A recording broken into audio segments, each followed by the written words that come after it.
Market cap secrets: how to pick stocks that slay.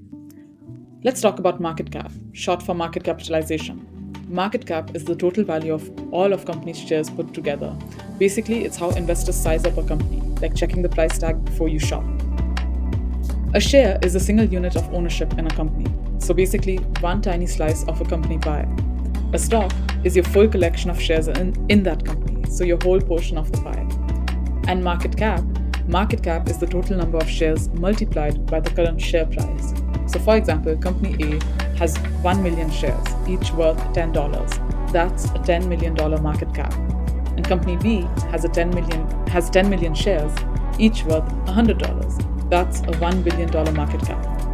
Do you see the difference? Market cap reveals a company's overall size and market value.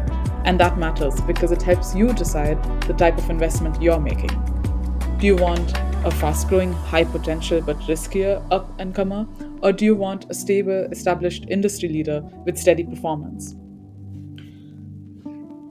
Let's break it down. So we have large cap, which ranges over $10 billion.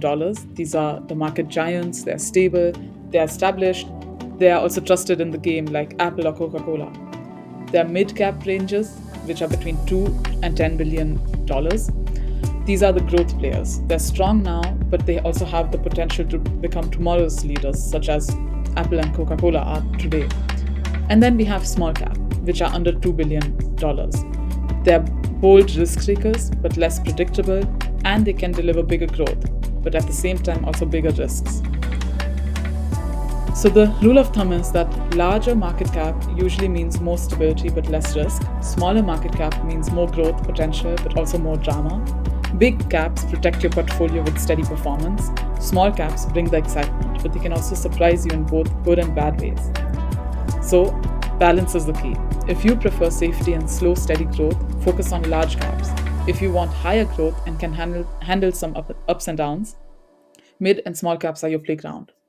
But my tip to you is diversify, because diversifying across market caps will reduce the risk but also still keep growth opportunities alive. So, here's the take. Market cap is the total market value of a company. Larger caps are reliable, steady performers. Smaller caps are riskier, but they can deliver bigger growth. Always know the market cap before you invest. Match it to your personal risk vibe. Think of market cap as the first glam filter for your portfolio. It helps you make smarter, intentional choices and also align every stock with your goals. Thank you for watching this video, and if you found this helpful, hit like, subscribe and share with your besties who need to hear this. This is the Pink Portfolio, Finance with Finesse, where we can turn money talk into your new favorite accessory. Catch you in the next one. Bye.